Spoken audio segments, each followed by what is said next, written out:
Hi friends, my name is Christina Grozik and I'm with the documentary Going Om. And the documentary is an exploration of sound, and we're really hoping that it will inspire people to consider their relationship with it, because sound matters. And because of that, we have decided to keep the conversation going on it. And today I am so excited to be speaking with Bob Holbrook. And thank you so much for being here, Bob. I really appreciate you taking the time. I know your schedule is really busy, so thank you for being here. My pleasure. Yeah, Glad to be here. well, thank you. Yeah, I've got so many questions. I could probably talk to you the entire day, if not the entire week, just on this topic. And I know there's so many avenues that we could explore here. So you are the Director of Innovation at the Monroe Institute. You do a lot of your own research. You've worked with veterans, you've worked in addiction clinics, you've done a lot of different things, and you even have a background in anthropology, I understand. So I wanted to start by asking you about the anthropology side. So you've worked in a lot of different places. You've worked in Africa, you've worked in South America, you've worked in the Middle East, you've worked in the US. So how important has sound been throughout the ages in different parts of this globe? Well, I think it's been an integral part of, cultures, societies, as far back as we know. There's nowhere really where you don't find percussion instruments or some kind of chanting or music or, other kinds of sound that is usually attached with ritual. That's what I began studying, was ritual. And it took me all over the world because it's practiced everywhere. We still do it. Our rituals have changed over time, but there's that beat, that music, that chant, that droning, that and even like dancing movement. The repetitive movement. It's very important. It always has been, and it continues to be so. And now, in the present day, we have so much available in how we can apply sound to our daily life, to ritual, to beneficial means of exploring our consciousness, which is what I'm into, but also just simply relaxing.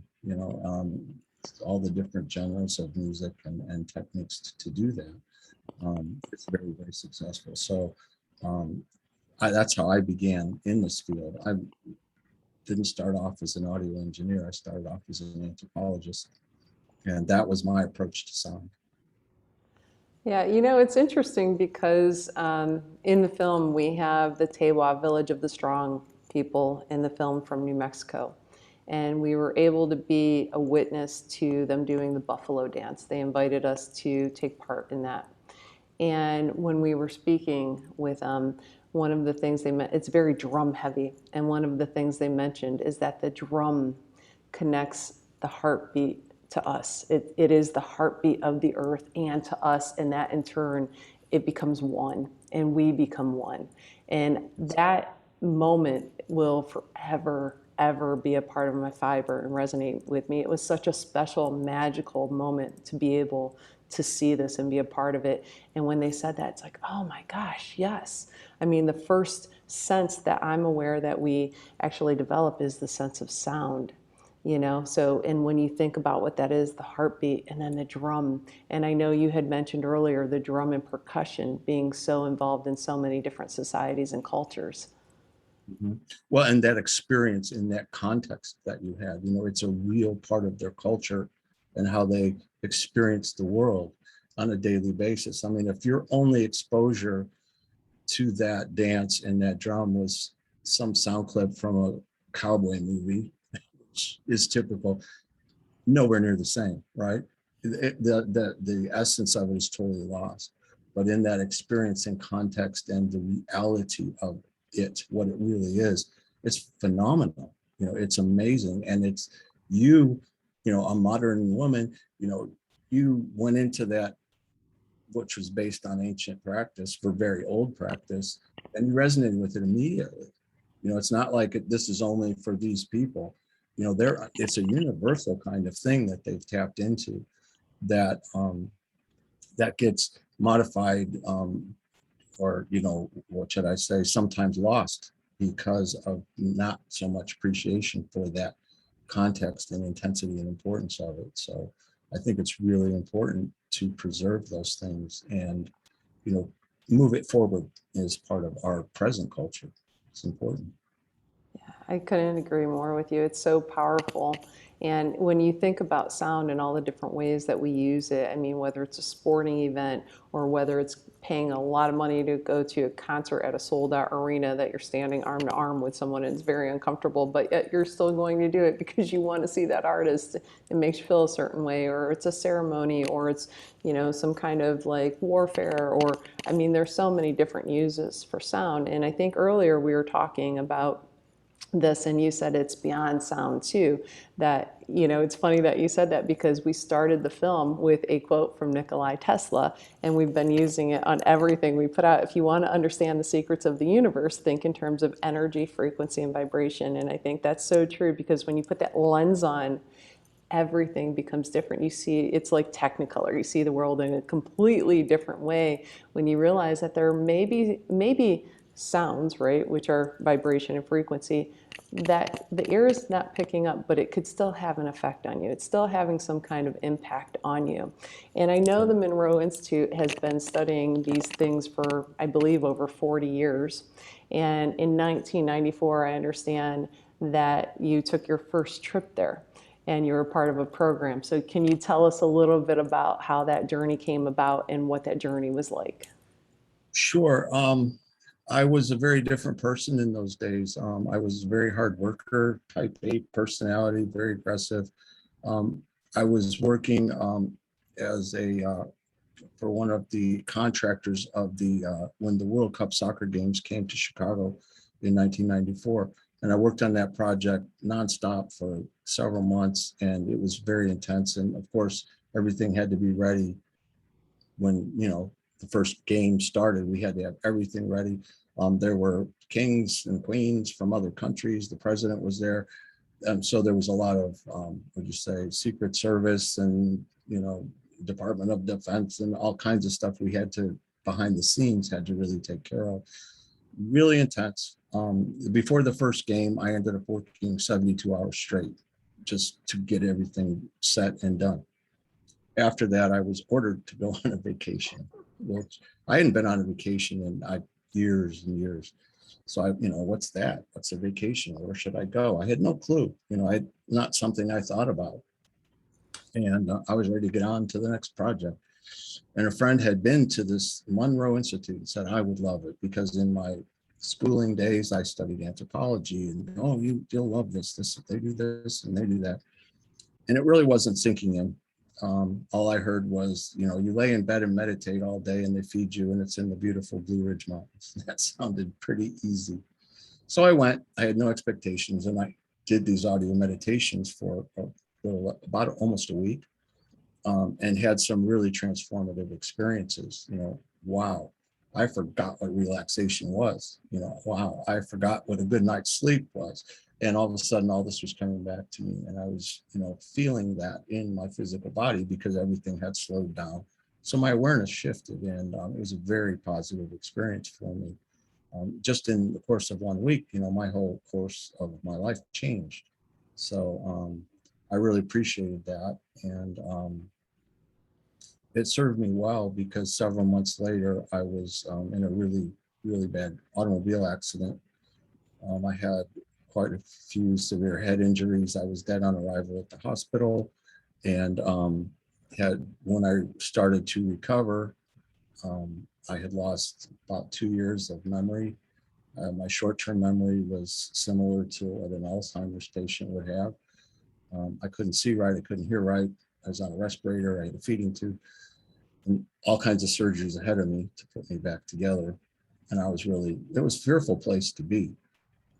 A friend brought in a boombox with some of the Monroe music with the special audio signals on it and thought that would help me relax. Well, it did. But not only that, as I started listening to it, and some of it I was familiar with because just months earlier I had practiced with that material, I could literally feel my awareness coming back. I could feel my brain like coming back online. Memories would just start popping back in. And it was happening at a very rapid rate. and I really was able to associate it with that actual listening to these binaural beats and the music and the techniques they had developed. So I became a great fan of the Monroe Institute in just a few months.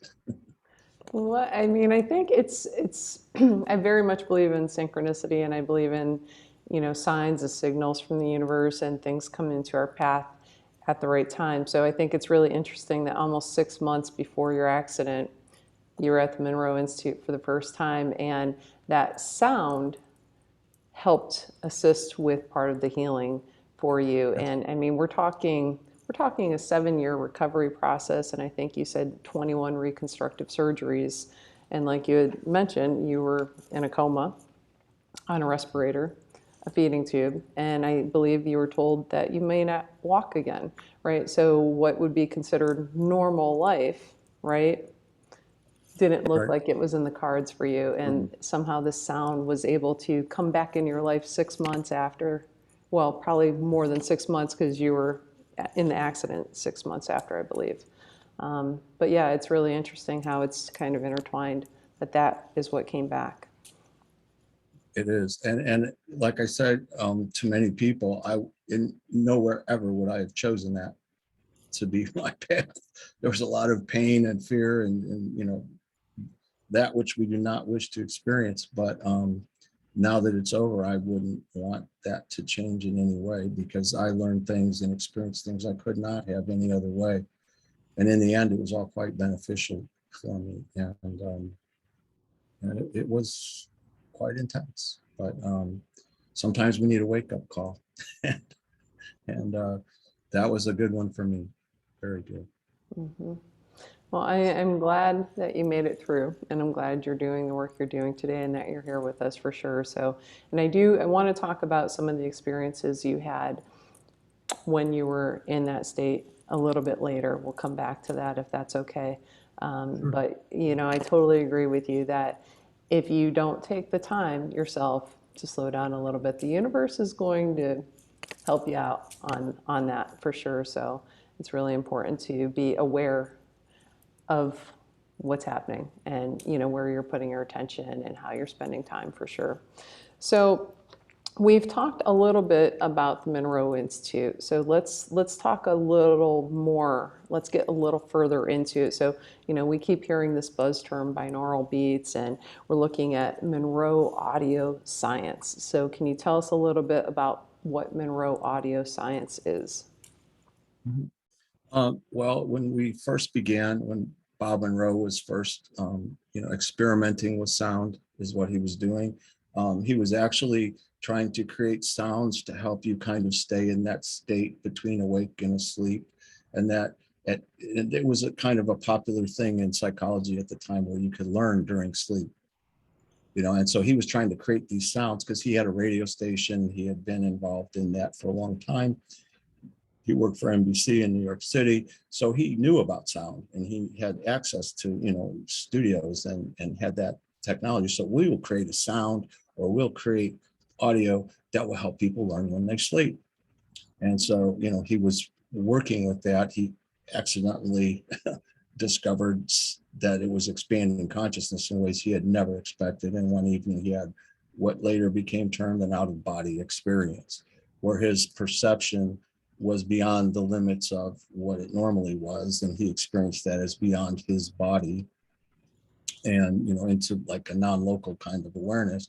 And wow, it changed his life. And so that is what sparked his whole moving forward with sound, with expanding awareness, expanding consciousness. Could we control it? Could we get more? Could we make it better? And so that went on for, it's been going on for decades. And that original binaural beat technology that he was using has expanded into probably more than 50 different types of processes and techniques that we use. And so we're looking at modulating um, amplitude, phase, frequency. We do pitch shifting, tempo shifting, all kinds of things that other people do, some of them or many of them, but we have certain techniques that we've learned over our 40 plus years that we know how to apply those in really, really useful ways that seem to be, much more beneficial. And we get really good feedback from really good people who participate in our programs, and we listen to that. And now we have, we actually have an experimental program where participants will listen to exercises and will record EEG or heart rate variability or different types of biometrics, so we can see, what are we doing, what is happening in the physiology? Can we improve that, by getting that feedback?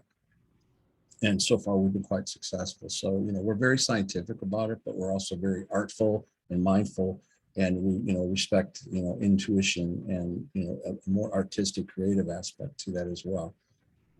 So it's working out quite nicely for us. I would say so, yeah. I'm excited about the work that you're doing, and I know even the energy in that area, like when you arrive at the Monroe Institute, and maybe it's the Blue Ridge Mountains, I don't know what it is, but there's something so interesting and unique about the area and the place itself. And it's got, I mean, when we drove there, I mean, it took us forever. There was like a massive storm with flooding, and every time we tried to get, there was a tree down like across the road, and it was this really stressful journey. We had just driven, I think, like 10, 11, 12 hours to get there, and it's dark and there's this flood, and we're like, how are we even going to get up? Every road we're going up, there's a tree, like one we can't clearly move. But then we finally made it, and it was like within moments, you're just like, just so calming. There's something really calming about the whole place, I think, which I very much appreciate. I would say it is a very calming place, and there's actually some really interesting geology there that we're sitting on top of a huge underground mountain of granite and then quartz on top of that. So it's like a huge resonator that, it can actually be measured. I think Ross, who our research director, has actually measured some of the frequencies. He's very interested in the resonance and the frequencies in that area. It brings up another really important part, though, is that, yes, we have sound, binaural beats and Monroe sound science and phase modulation and all these great things, but it's much more than this sound technology that makes Monroe Institute what it is. And you've mentioned, the location of it, the energy that is there, the energy of, thousands of people that have come there and had life-changing experiences, or, certainly I don't think anybody's come and absolutely nothing has happened. I mean, something happens, maybe not what you expected. And sometimes the surprises are better than anything you could have dreamed of. So, that's gone on there for a very long time. And in the programs that are there and in the people that come, there's a tremendous context of experience that, the programs aren't just listening to music and sound and your life changed. You're doing it with other people. You're doing it just like your experience with the Native Americans. You're in the experience, and it's in real time with real people, and then we share. And what we find is that typically, I work there as a program trainer also, and people will introduce ourselves in the beginning of a program, and it often comes up where, yeah, I can't really tell my family where I am because they'll think I'm weird because you guys do all that out of body and near death and remote viewing, and they think that's crazy. And so, yeah, I can't talk about this at work or whatever because, we're the weird ones. It's great to be in the room here with, 20 other weird people, and, we're going to have a great weekend together.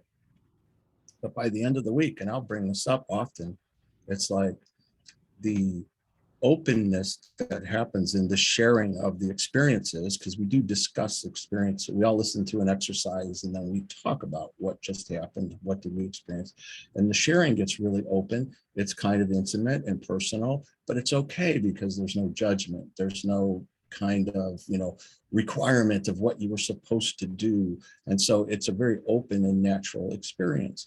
And by the end of 1 week, people from countries, we've had people from, I can't even count the different countries that have drawn, people have come to the Monroe Institute, all ages, all economic groups. It's like there's no limit to the person that will show up.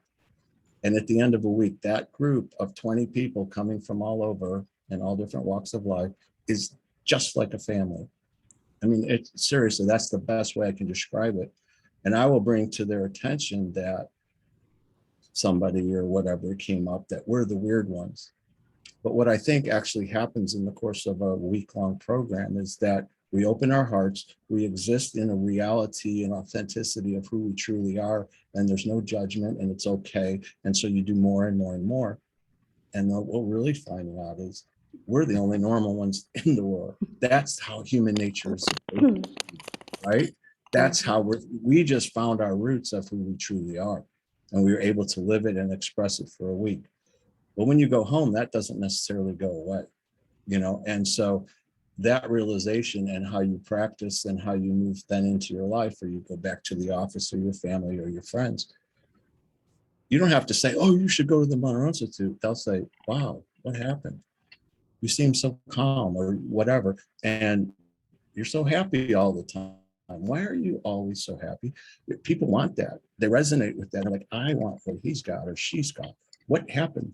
And then, you know, I would say the lower energy in the world is easily brought up by higher energy, and it doesn't really work the other way around. So if you become the high energy person that you came in as, if you return to that level, you bring up everything around you wherever you go. And it's not something you have to intend to do or try. It just happens. And I see that over and over and over in the context of the overall context of the programs there. So it's a real blessing to be part of it and just to be a witness to see it happen. Training there is not a difficult job because, like I said, we get back into our natural human nature and our true being, and everything takes care of itself. And we just kind of celebrate that. I love that. I love that. It's a celebration. And I think it would be an absolute blast to be a trainer or even be a part of a group there. And like you had kind of referred to, you know, people are like, oh, what are those people doing? Just because, and I think this is interesting because I think in our society, it's very much about like tangible things, like what we can see, what we can feel, what we can hear, what we can taste. And if we aren't able to do that, we automatically dismiss it sometimes as, well, it can't be that. Well, how is it this? How could it be that? I can't see that. I can't hear that. But it doesn't mean it's not there, and it doesn't mean it's not having an impact on you. And I think Right. when you see things in going back to the Tesla quote, when we see things in terms of energy, there's energy all around us. And just because we can't necessarily see it or hear it, right? The vibration, I mean, there's vibrations we cannot hear, right? Or the sounds, I guess, we cannot hear, but it doesn't mean they're not there. So it's really about science. And when people like, you know, I mean, even with the sound journeys that I do, the sound healing, sound baths, whatever you would like to term them, right? People, oh, I'm not into that kind of stuff. And I'm like, what kind of stuff? You're not into energy and vibration? Do you use electricity at your home? I mean, you're using energy every day, you know? So it's really interesting, but it's everyone's path for them to come when they're ready to arrive. And when they're ready to arrive, that path will fall into place for them. And like you had said, I really think it's about finding our natural balance and our natural rhythm. It's like coming home. And that's why we named the film Going Om, because Om for me is coming home. It's the home. And when we do the Om, it's the connection within, which connects us to the divine or the universe, whatever you would like to term it, right? That connectedness. And that brings us home. And it's funny because along the path, we met so many different people that were like, yeah, when you say Om, this happens. And it's like, oh my gosh, that's what I've been teaching. I love this moment. You know, it's all falling into alignment. So it's really magical and special. And that's so awesome that you guys are there doing what you're doing, bringing people together for that collective consciousness and, you know, that greater consciousness and awareness, you Right. know? Well, and I like the term resonance because, like you said, there's like a universal, you know, Om that once you resonate with that, you're part of, you know, it's part of you, you're part of it anyway, but you can resonate or be in resonance or not. One of the things we do at the Monroe Institute often unofficially, and it's part of some of the exercises, we call it resonant tuning, and it's Om. and we don't necessarily do it for 30 minutes or 4 hours or, like a Tibetan monk would do, but we realize that, vibratory, action in your head by making that Om sound is very, very beneficial. So sometimes we'll set up, talk about now this next exercise we're going to do, and and we'll say what's going to happen and answer any questions so people are prepared for the experience, and they can open into whatever shows up for them, relax, and then we'll go listen. Well, sometimes just before we go listen, as a group sitting in the room, we'll do a resonant tuning together, or 3 ohms. Let's do 3 ohms as a group. And we do that. And it kind of builds an energy that really sets off the, positive feeling before you go and experience this meditation.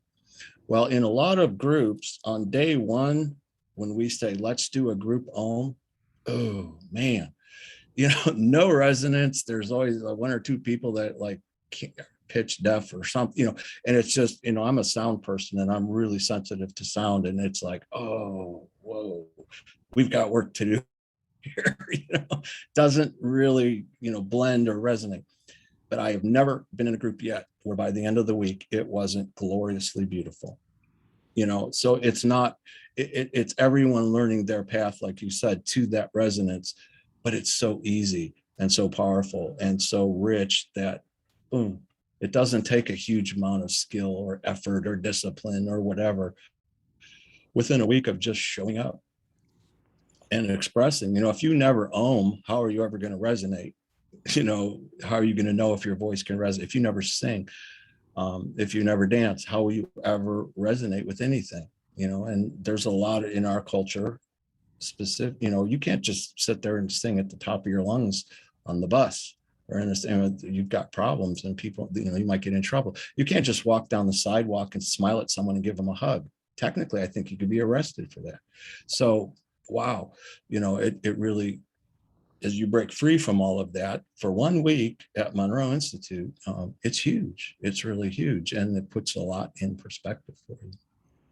Yeah, I love that. I love that so much. You're allowing people to find their path back to their authentic selves in a community that's supportive with no judgment. So that's a really special thing that you guys are doing for sure.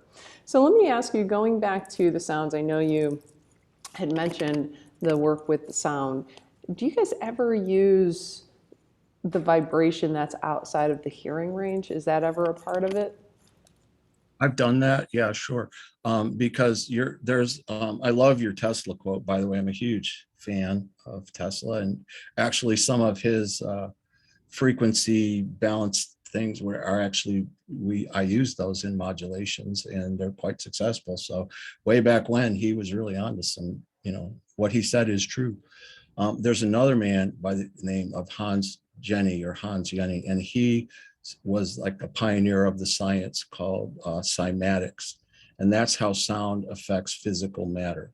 Okay, so if you take a plate of steel and you put some sand on it, and then you run a violin bow or vibrate it at a certain frequency, that sand will form a perfect geometric pattern as a result of that specific frequency. Change the frequency and it'll form a different pattern.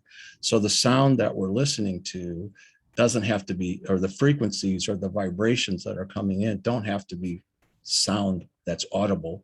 It can be that vibration. And Hans Jenny said something, he had a quote that said that everything in the universe owes its existence solely and completely to sound. In other words, without vibration, nothing could exist. Atoms couldn't exist. So, it's a really interesting perspective, I think. And so, yes, we do things that are not always, like the hearing science of sound. There's a lot more that's going on in the level of vibration. And so, and I think that's very, very important. And we just talked about the Om, you have that cavity in your, what do they call it? The cave of Brahman or something like that. And so there's when you Om, there's a resonance that's happening in your neurology that is, of course, our consciousness is much more than our brains, but it's a resonance that starts physiologically and then moves into, is resonating into that greater than physical level. And so I think that's the power of Om, and how it actually is so important for us all. Yeah, so if anyone out there has not tried it, if you're like, oh, I'm not into yoga or what, it's not yoga, it's the sound, right? It's your own sound. So I would recommend just trying it, and you can do it by yourself if you'd like. Just do it, try it. And at the end, make sure you're closing your lips to really feel that buzzing, and you'll feel it in that frontal cortex area for sure, which is so amazing. So we talked about a little bit about calming the mind down, right? About calming the mind. And I want to talk about how important calming the mind is, because I think there have been some correlations indicating that when we cannot stop that mental chatter and we are also sleep deprived, that can lead to conditions like Alzheimer's and dementia. And I think it's really important to address how do we calm a mind in a society that the World Health Organization is saying that one of the biggest threats to our health is noise pollution, right? It is Oh, becoming a growing threat to our well-being. So for someone that's like, oh, I've tried meditation and I just can't do it, and this and that, and you're like, oh, and they're making you a little like, and you have to like center yourself because it's all this energy, but how do you focus that energy, and how do you calm the mind and then get the quality sleep? Because we also need to detox the brain. We detox the body, but we also need detox the brain. So can you run us through that journey a little bit and how we might be able to do some of these things? sure. Again, the using the audio supported meditations isn't something where you're going to be required to always listen to that. It's giving you a path to learn expanded, shifted, changed levels of consciousness or ways of being. In other words, it doesn't happen to us. There's a lot going on that creates a personality or a habit or a belief, and so we're able to help people become more mindful about those things. And it's interesting you talk about sleep. And toxicity, huge problem. I mean, it's one of my biggest things. We at the Monroe Institute, when you do your exercises and other activities during the day, you go to your room and you go to sleep at night. Well, where you sleep, we have two speakers in the wall, and we play tones, sleep supportive tones, deep delta, other things like that. Very mild, very pleasant, but it helps. And I can't tell you how many people have gone, I've got to have that CD. That is the best thing. I've slept. There was one man, he was a veteran. He had been in the Vietnam War. I don't think anybody had fun, but he particularly had some really difficult times. And what was it? He doesn't mind if I say this either. On his application, he noted that he's taking 18 different medications. Okay. The Vietnam War is a long time ago, so he's been doing this a long time. Anyway, they showed him his room, and the beds that we have at the Monroe Institute are called check units, controlled holistic environmental chamber. And it's basically a little hole in the wall so that you can get into an enclosed space where there won't be sound, and it's very comfortable, and you can close a little curtain and you can be in the dark. So being in the dark is good for meditating. Being in the quiet is good for meditating, laying down in a comfortable. Okay. When they showed him his check unit, this is where we listen to the exercises. He said, no, I'll be on the floor. I can't get in there. That was not going to work for him. And he said, his PTSD, there's no way I can be in there. And so he told me, I take 3 sleep medications, one to help me fall asleep, one to help me stay asleep, and one to help me forget my dreams when I wake up. Wow. That's got to be helpful. I was like, wow, I can't imagine that. Anyway, along a couple of days into the program, about the middle of the week, he decided that he liked the signals of the exercises. He could do that. He just couldn't spend the night in there. And one night he thought, I want more of those signals. I'm getting in there and I'm going to, listen. And he fell asleep. And he woke up the next morning and he felt great. And so he's sharing with the group that he had done that, and everybody's, yay, oh great, whatever. And he goes, no, it's more than that. He goes, last night, this was maybe 5 years ago. Anyway, he said, no, last night is the first night that I have slept through the entire night since 1968. And he said, there's 3 medications I can get off of, and, whatever. But that was like, he wouldn't have believed that that was ever going to be possible again, to sleep through the night without terror and the difficulties. And so he was able to proceed with that, and it improved his life tremendously. When we sleep, this is just a quick science part, and there's some pretty good research to back this up, and then a lot of it is theoretical. But when we sleep at night, our brains go through some interesting processes, and if we don't relax, we don't sleep right. Every cell in your body is cleansed by the lymph system. Okay? Your lymph system, it takes waste away from every cell in your body, except these cells up here, your neurons and the cells in your brain. There's different kinds of cells in there, but those don't have a lymph system. So what happens when you go to sleep, there's cells that, glial cells that shrink in size, because when you're sleeping, you're not doing and thinking and working. And so your brain's not that active. So those cells shrink, and they create fissures, and cerebral spinal fluid can go around and pick up all these fractured proteins and waste and take them away. Because when you wake up, then the brain, reinflates, or swells back to its normal state, and then the fluid is squeezed out with those waste materials, the fractured proteins. Well, what they've discovered is, if you don't sleep and you don't rid yourself of those toxins, one of the major toxins happens to be the one that forms the plaques called Alzheimer's, that create Alzheimer's disease. So from that perspective, theoretically, you could say that Alzheimer's is just a long-term sleeping disorder. And it's not necessarily a genetic thing that if you're born with these genes, you're going to get it. You may have a predisposition, and some may, have more than others. But if you sleep well and clean your brain and detoxify it every night, which requires deep delta sleep, which some people never get, or they get just a few minutes of, if they ever get it, you're not cleaning your brain. And so you're living in a state of toxicity. Mm-hmm. And then we have, I don't think that the rate of Alzheimer's and Parkinson's and other such diseases has increased. I think our awareness of it has increased. I think it's been around for quite a while.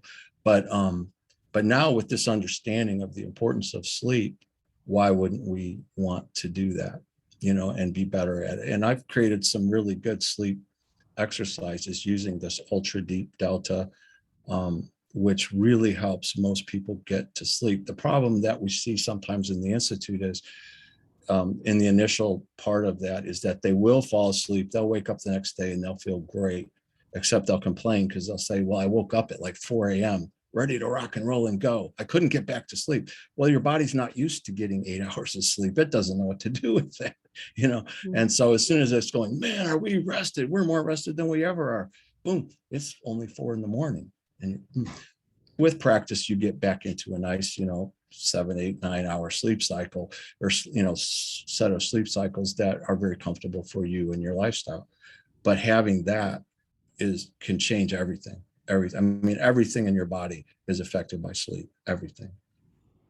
That's really great to know, and I love the way you just explained that. Thank you so much for that. And I think, it makes me think, I believe that we have all the signs and all of the signals that we need. I think we have everything that we need, but I feel like at a very early age, we've been very programmed to not recognize them and not hear that voice of intuition. And I feel that if we are in a state of balance and harmony, and we have this openness about us, that when we're ready to wake, we would wake. When we're ready to sleep, we would go to sleep. When we're ready to eat, we would eat. And I feel like the technology that you guys are working on, the sound technology to assist people, it's aiding them on the path and giving them the tools where they would be able to eventually find this on their own. It's kind of like my journey with sound. So, I started this, like 20 years ago, studying energy formally, right? Formally, I think my whole life, but formally. And everyone was telling me, well, you need to meditate, you need to meditate. And, the very formalized sitting there in silence, legs crossed, you're, in the dark, or a candle's lit. And it was not coming to me. It wasn't the entry point for me at that time, but the singing bowl is what brought me to it. So that sound taught me how to access that point, and now I'm able to do it on my own. But I think with the technology that you're developing and that you're working on, I think that there's a parallel that can be applied there, that can assist people to find that state. And once they have that state and they train themselves, it's kind of a retraining, because we have been trained and we've been programmed. So it's like a retraining. Would that be accurate to say? I think so. And you mentioned something earlier, like sound pollution. Um, I mean, that's far more prevalent than people realize. Trying to think. There's a movie that came out a few years ago, and I don't think it was super popular. And I don't know any other people that I've talked to that have even seen it, but I thought it was really well done. And it was called The Sound of Silence. And to just be real short about it, it's a guy who, you know, if you're having all these problems in your life, you call this guy and he comes to your house and he has these tuning forks and whatever. And he'll say things like, well, your refrigerator and your air conditioner are out of resonance. And it's actually causing you a very stressful. And so he'll tune the motor or whatever and get those two things in resonance. And all of a sudden this person's life turns around and they're happy. I mean, it's kind of a silly story, but it ends up, he's in New York City. It ends up, he's standing there in the middle of Central Park with a big tuning fork, listening to the park, and he's going to tune New York City or something. I don't know. But, you know, think about all the vibrations and sounds that, you know, and we live in a giant electromagnetic field. You know, we live in these things called buildings that have wires running in all the walls, and we sit in the middle of it. That has an effect on you. You know, it's not, you know, just because you don't notice it or you're used to it now. I have a friend who, he and his wife were teachers, and one of their first jobs when they were young was in Alaska, and the house that they were given to stay in had no electricity. Okay, which they got used to it. You know, they're hardy people and they had their kerosene lamps and whatever. And they did fine. And I forget how long they were there, but, you know, a year or more at least, and maybe, well, I don't remember, but it was a long extended time. Then they got another job, and I think it was in North or South Carolina, and they got a house or an apartment, I don't remember, they were going to stay in. And they said, we walked into that building, and I mean, we could hear, feel, it was so uncomfortable, the electricity, and it was like all around us. It took us months to get used to it, you know, and be able to be comfortable with it. And so I always thought that was a really interesting story. And, you know, what we accept as normal may not always be so great and so healthy. And so, again, it's the frequency, the vibration, and the sound, you know, to be able to, you know, resonate. It's kind of hard when, you know, there's so much that isn't resonating around you, you know, that's blocking your resonance with the, you know, primordial ohm or whatever of the universe. You can't hear it because, you know, whatever. I mean, one of my biggest things that I can't be happy about, I guess is the good way to say, is when you go into a restaurant and somebody's under the impression that they need to play really loud music. I guess it builds the energy of the place and you have a good time, but you can't even hear the person that's sitting across from you and try to have a conversation. It's like, why do we need that? And now everybody's trying to talk loud. And they say that the reason they do is it builds the energy of the place and it gives it a good reputation. Well, I'd be much happier if I could just be in peace and quiet and enjoy my meal. So, you know, and I don't have that option. And that's the way it is in a lot of restaurants. You know, so it's something I think we need to be mindful of and at least give ourselves a space and be aware that, you know, sound is important, and the lack of sound or the mindful presence with sound, you know, is something we should pay attention to. Yeah, I so appreciate what you just said, and it's really interesting. This past week, I actually called a group out of DC, and they design sound for restaurants, and that's what they do. So, but I thought, like, how interesting that, like, how many people know that this experience is very carefully, and it's not with all restaurants because it's very expensive, I understand, to sound design a restaurant. But some of these things that you see on the wall that you think are art, really have something to do with the sound and the acoustics. And the bar is always going to be way louder because that's the vibe you want.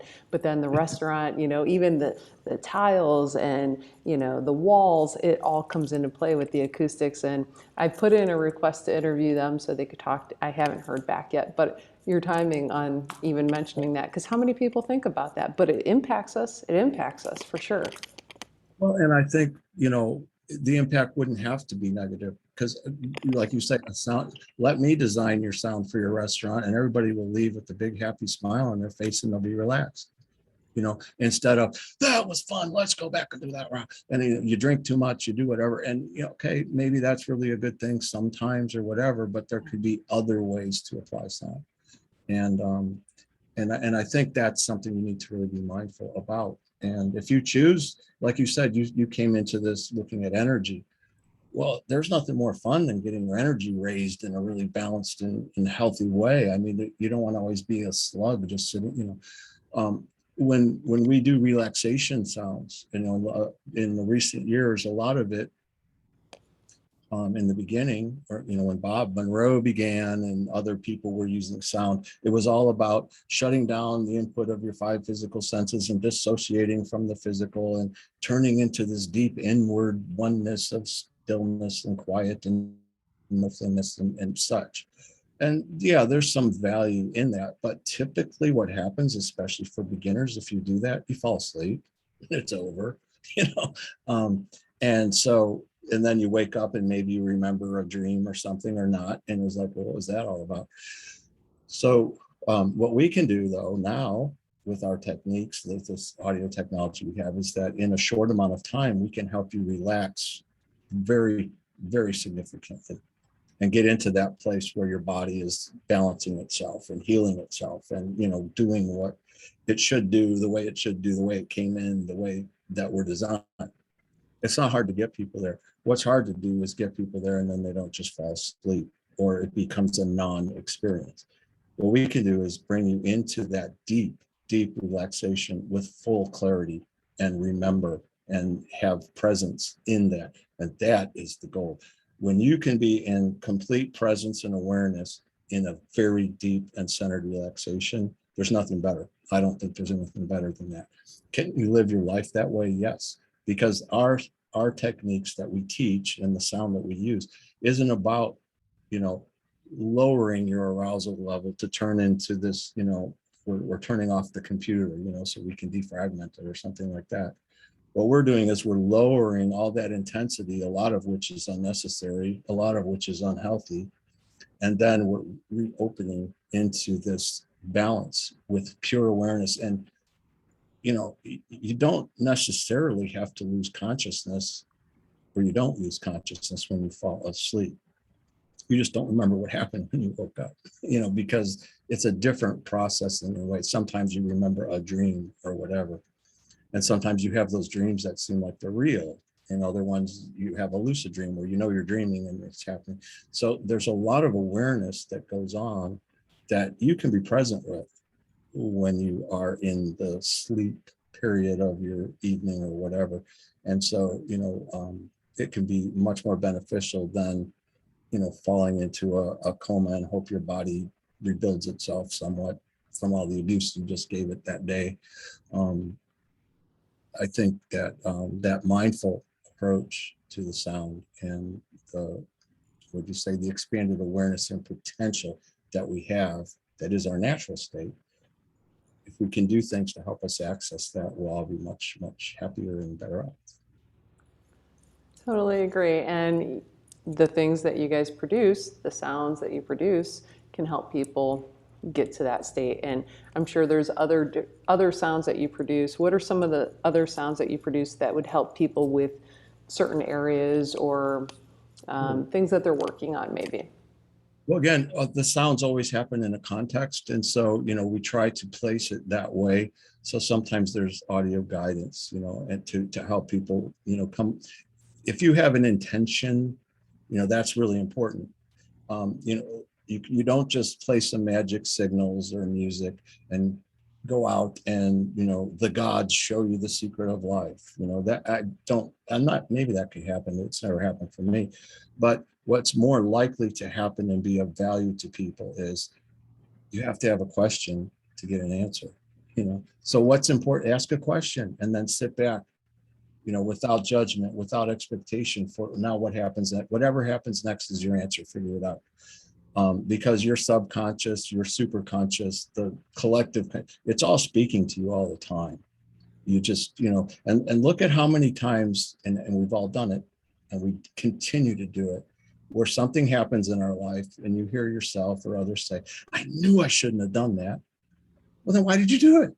You know, I knew I should have done that. Oh man, we do that all the time because we're not in resonance with the knowledge and the being and the truth we are.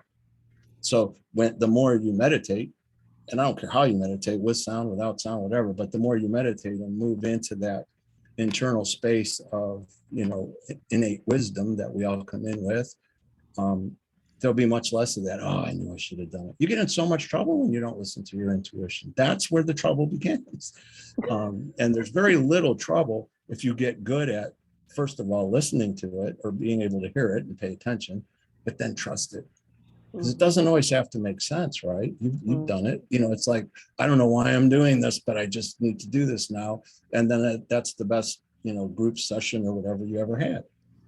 And you're not sure where that came from, but you trusted it and it was there. And so the more we can learn to do that, it's really important. So creativity, intuition, you know, being open to that, I think is really important. And then, you know, there's the other, you know, the curiosity, courage, commitment, community, you know, those C words, you know, when you move into that level, then anything's possible. And when you open to anything is possible, instead of I've got the whole universe figured out and I know this is the right way and these are the 10 laws and this is, you're really limiting yourself. That doesn't mean that what you believe or what you've been told is wrong, but it's a limit. And so if you can always, you know, as you move into the internal meditation or whatever, be open to anything. There's nothing out. A lot of people will argue, especially the shamans will argue with me, but in my experience, there is absolutely nothing in this universe that can harm you. You don't have to be fearful of anything. So, you know, when you go into a meditation, nothing bad is going to happen ever. Now you can create fear and you can create bad things. You can create it, but it's not out there waiting for you or something like that. In fact, the exact opposite is out there waiting for you. The opposite of fear is love. That's what it's all about. And so when you open to that, boom, that's all there is, because that's all you'll experience, because that's all there really is.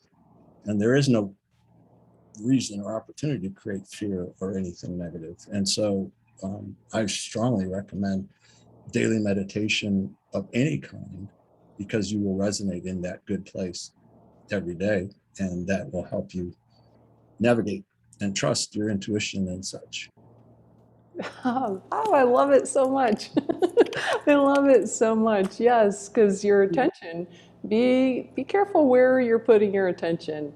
And I am a firm believer of faith over fear, and life's going to happen to you. Life is going to happen to you, but you have the power, because it's all how you respond to it and how you react to it. And that's an internal thing. So, yeah. I love that. Like, I feel like so inspired right now. Thank you very much for that. Well, and that's a good word. This happened, you know, our life, we're happening, you know, we like to think we can be in control and make plans and make decisions. It's all just happening, and it's how you resonate. And like you said, adjust, adapt, and move with, dance with life. And wow, you know, it's just so much easier and joyful. Yeah, I love that. I love that so much. And I think you earlier, I think before we formally started, we were talking for a little bit before we started our discussion, right, that you're seeing now. But you had said without expectations, and I love that. I love having a roadmap, and it's like, yeah, I think this is the general direction I'm heading, without expectations or attachment to the outcome. It's like, well, that may not happen or it may happen, but either way, I'm going to work through it, and it's going to happen the way it's designed to happen. You know, and I love that so much. So I want to go back. Earlier I had said I wanted to explore this later on in the discussion, and I know we're getting close here on time, but I wanted to ask you, so when you had that journey of recovery, there was a point, it's my understanding, that things started coming to you, information started coming to you that you would have no way of knowing certain things. Are you okay with talking a little bit about that? Sure. Yeah, it's like it not only was I able to remember, and my memory came, the things that I was aware of and hoping, having expectation or hope that, my memory would come back and that I was at a point where I didn't know my phone number, social security, all the things that you're supposed to know. I didn't know any of it. Now I started to know those things. So that's great. But then it started going too far that way, where there would be a conversation and someone, well, what was the, and I would have the answer. And I had no idea, how could I possibly know that? There was nothing in my experience that I can remember or recall that would I wasn't, educated in that. How did I know that? So I was resonating or whatever in this place, and like I said, I can remember at that time where I couldn't, well, I was on a morphine drip, so who knows, what that does to you. But I couldn't tell if I was awake or asleep, dreaming, or if this was really happening. Like I said, I was kind of it was dark in there. I couldn't hear right. I couldn't see right. So the reality that I was in was very flexible and uncertain most of the time. There were moments of, like my mother would be there and try to talk to me or whatever. And I can remember specific things that were very real and were happening. But then there's this other part. And I can remember, at least in my perspective, was that I tried my hardest not to, what I thought was, fall asleep, because I would have these dreams, and I don't know how to even begin to express, even to this day, the intensity of the activity and information and happening in these dreams. It was exhausting. And it would be like if you had a dream that was 3 lifetimes, in one night, and you went through all that and you lived it and you did it. And then you woke up the next day. Wow. What happened? Well, I could write 6 books. I don't, and then I'll probably forget half of it. I don't know. But that intensity of experience was there. And that was too much. And so I can remember laying there, looking over, trying to pull out the IVs and do stuff, because I did not want to fall asleep. And that's when the knowing things, like, and when I was there in March of 1995, which was 2.5 months or whatever since my accident, Bob Monroe passed away. He died on it was actually, I think, St. Patrick's Day. And I don't know, a couple days later, someone told me Bob Monroe died. And I can remember my reaction was, well, I knew that. I thought everybody knew that. Why are you telling me that? And it was like, how could I possibly know that? It's not like Bob Monroe came to me, I died. Nothing like that at all. It's just, I knew that information like it was old news. And it was, how did I know that? Mm-hmm. And so that happened a lot. It still happens sometimes, but interesting. I guess, I live now, and maybe it's a result of the accident or some of the experiences I had, but I live in a much more expanded awareness every day. What used to be a 30-minute or 40-minute meditation, and that's where I live now. And I don't believe in a in and out, in a local and non. I think we're all of it all the time. It's where do we pay attention? And if you expand the range of your dial or your attention, you can live there and live in an amazing world. Like I said, I was an anthropologist. I've lived with people who are getting information from that row of trees over there just as much as they're getting it from you talking. And they know what's going to happen in the weather and the environment, because they need to know that for their survival or their way of life. And so their expansion and communication is incredibly different than what we would call normal, but it's also much more expanded, and that's their normal, and they live that way and they do just fine. So Mm-hmm. maybe I could expand my awareness and live in greater expanded awareness all the time. And I do that. And the good part is that expansion never ends. There's always more. It's not like you wake up one day and go, oh, there it is.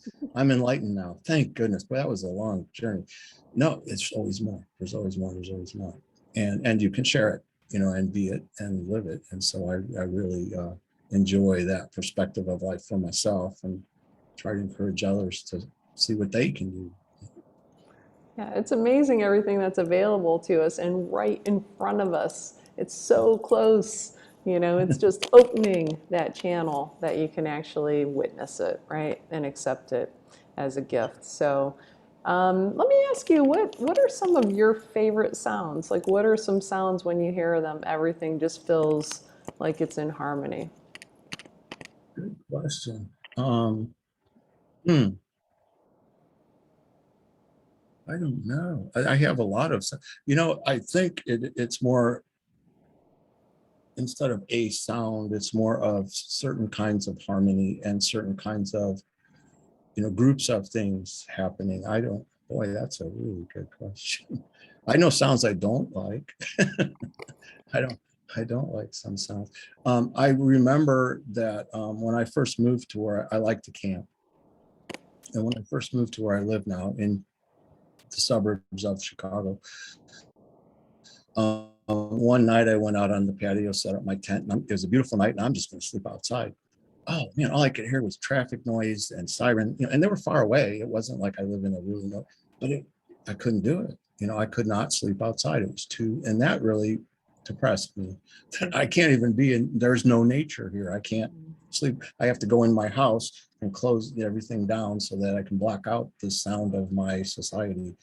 And so that was difficult. And then I remember hearing like choirs or choral music, or in different cultural music where there's certain kinds of harmonies that are just really, really pleasing, that you just hear that and it's like, wow, I really resonate with that kind of stuff.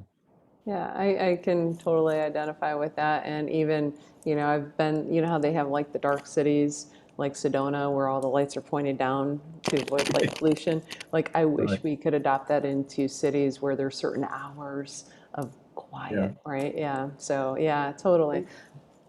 They've shown some pictures from like satellites of, since the big rage with the LED lights, which, okay, it conserves energy, saves the environment. There's definitely positive things, but they need to work on that a little more, because they will show this is what Paris looked like in 1970, or, the lights of Paris at night. And they show you now, and it's like, geez, oh my goodness, just the bright, and you can't even, you used to be able to kind of look over and there'll be a lamp there, and if you looked at the lamp you'd be fine. Now if you look at it, you got this blue dot in front of your eyes for them. It's just too much. Now I don't think it's healthy. I think we're going to find that we really are injuring our vision or something in the long term. I don't think it's a healthy kind of thing at all. But yeah, I like it when it's dark. I like it when it's quiet. And I have no problem with either one of those. And it's okay Yeah, with me. maybe just being more mindful how we're using these things and the Right. quantity that we're using them in.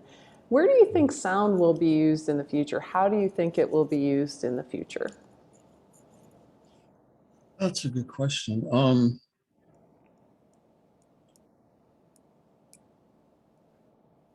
I mean, I think it depends on who's using it. I think there will, I don't think in my lifetime sound pollution is going to disappear, but I can choose to locate myself where I don't have to experience that. But okay, so we don't want sound pollution, but what sound do we want to generate? What do we want to be around us, and what do we want to hear? I mean, could we, like I talked about the sleeping better. That sounds good, and you have all these programs of sleep hygiene and do these 9 things and don't do these things, and you can improve, and it becomes a real, you really got to focus on that, and maybe half the things you're doing aren't working, whatever. But when you do the sound, I think in and of itself, I think anyone can gain significant benefit very quickly. And so I think as things like that become more realized, that sound will become more a part of, even medicine, sound medicine and sound healing. And it's been used in ancient times quite successfully. And then we kind of flipped over to the pharmacology and surgery role. And not that there's anything wrong with those things, but, I could see a time where, you go to the doctor and he prescribes a audio exercise for you. Here, this is what you need. You need more sleep, or you need to relax, or you need whatever. Blood pressure. I mean, if you just relax someone, their blood pressure goes down. They might have arteriosclerosis and they eat poorly and all the other things, but you could still improve it with sound. And when you feel that improvement, that might inspire you to do some other things to improve further. So I can see sound becoming more recognized for, how useful it can be. And I think we're seeing that already. I mean, the work you do, the work I do, there's more people like that coming online and, helping and sharing. And I think people are ready to receive that. They find benefit. It makes sense. And it's passive and it's available and it's not expensive. And it's, so it has everything going for it. And so I think we will see some of the benefits like I would suspect, but I think they're going to see benefits that we haven't even thought of yet. As more and more people and more providers and practitioners and specialists start to do things, we're going to find some really cool effects, that sound can do. There was,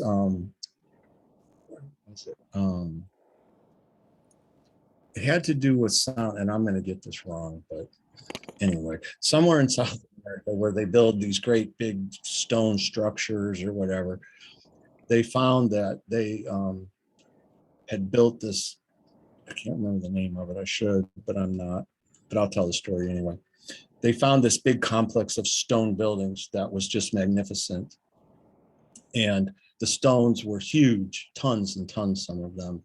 And they fit together. You couldn't fit a piece of paper. And some of the seams were irregular. They weren't just all straight lines like, the pyramids or something. And you couldn't fit a slip of paper between the seams. And then they were able to find writing or some recipe for first of all, the stones came from a quarry that was like 5 kilometers down in a valley. So how do you, in those, ancient times, how did you get a 4-ton stone up 4,000-foot mountain or 10,000, I don't know, it's big mountain? How do you do that? Well, in the writings for their, like how they described how it was done, and I'm oversimplifying this greatly, but they had like the recipe, and it had to do with sound. And using the sound, it said the first thing they do to get the stones is they make them lighter. That's how they got them up the mountain. They make the stones lighter. Okay, sure. Then when they want to place them and they want them to fit together, they make the stones softer. Wow. And there's no explanation for, any of that. But we see something that we would have difficulty doing with our modern technology that they were able to do with none of our technology. And their explanation was, we make them lighter, then we make them softer, and there's vibrations and sound, and it must be the ancient aliens. I don't know, but that, seeing the finished product, something interesting definitely was going on. Mm-hmm. So, and again, you talked about, we're going back to our true human nature, our true being, and the magnificent beings that we are, and if we can remember that, why can't we remember how to make stone soft and light? The sky's the limit of what we used to know and what we forgot, and what we didn't know and what we've learned. And we start combining all the positive elements of that, and we could probably solve any problem that exists on Earth quite easily if we would open to that. Yeah. Well, here's fingers crossed, right? Here's the teamwork. And here's to where we're going. I think that's so fascinating, and I think it goes back to, just because we don't know doesn't mean it can't happen or it doesn't exist. We just don't know right now. We know somewhere, but not right now. So I love that story. Yeah, well, thank you for sharing that. And is there anything else that you wanted to talk about or add? I don't know. I could talk way too much for a long, long time. But I just, in my world, I do listen to sound very carefully. And I, in the process of creating sound and exercises and doing research, and I've spent literally, 12-hour days with headphones on, listening to these sounds. And it does, it does have a different level in quantity, by doing it for a long time. And I'm recommending that people pop on the headphones and listen to binaural beats for 12 hours. But there is something to a lifestyle where that kind of practice is daily, and you will not be disappointed if you meditate every day. If you do what you can to get a good night's sleep, meditate. Those two things are easily within everyone's grasp to improve. And if you do those two things, your life will change in a very positive way very quickly. So I highly recommend those two things. Work on your sleep, respect it, and then, do some sound meditation with sound. And it's not just Monroe Institute. There's other great stuff out there. And in fact, I'm a great fan of analog. I want to sit in the room with the gong and the bowls, and that is ideal. It's not always practical, but do your daily that you can do that's practical and easy, or you won't do it. But then also open your experience to go to the gong bath, go to the yoga studio where they're doing a crystal bowl meditation or something. Try those things, and see the difference of the experience, and being in the presence of that is really enriching. Yeah, I love that. And watch, when you do those things, your entire world's going to open in front of you. All these things that you're like, I've been missing this the whole time. Now it's all coming to me, right? So, yeah. Bob, where can people learn more about your work if they are like, oh, you know what? I want to check this out.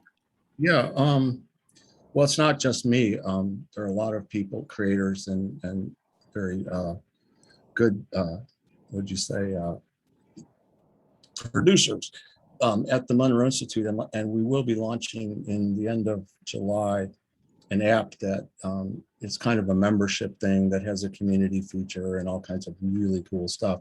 But you'll also have access to a very long list that will continue to grow of meditation exercises of all different varieties. So you can find a path in that serves you, in your, life, your desires, your, being in some way.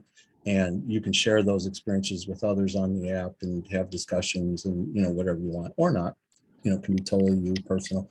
But it's a great way to have that tool, a supportive tool for daily meditation. Now, it might sound funny, but I've been meditating, a lot since 1994. And right now, personally, I'm the guy that makes the audio. I prefer total silence when I meditate. I've gotten to a place where the sound is, and that resonance is something that's within me and without me. And so I don't have to go anywhere to be in that space. I just shift my awareness and my mindfulness to it. And so I think that the audio has taught me that way of being in a very, very helpful way that I probably wouldn't have been able to do without it.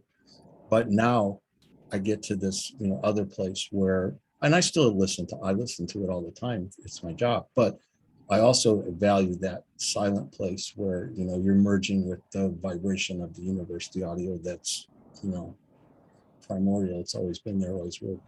So I think that's really a kind of an important thing to keep in mind. Yeah, I love that. And I'm really looking forward to the app coming out. I'm really excited about that. And again, the sound, it can help guide you on the path to open these channels and show you where they're at so you can access them on the own. But silence is also very key too. So yeah, thank you so much. Thanks for taking the time out today. And Ross is probably like, oh gosh darn it, because for sure I'm calling him and saying, hey, I've heard you've done some research there on the frequencies and all of that. Yeah. He's gonna be like, oh no, here she is again. So yeah, well, thank you very, very much. I really appreciate it, Bob. Thank you. All right, we'll talk to you soon. Okay. Okay.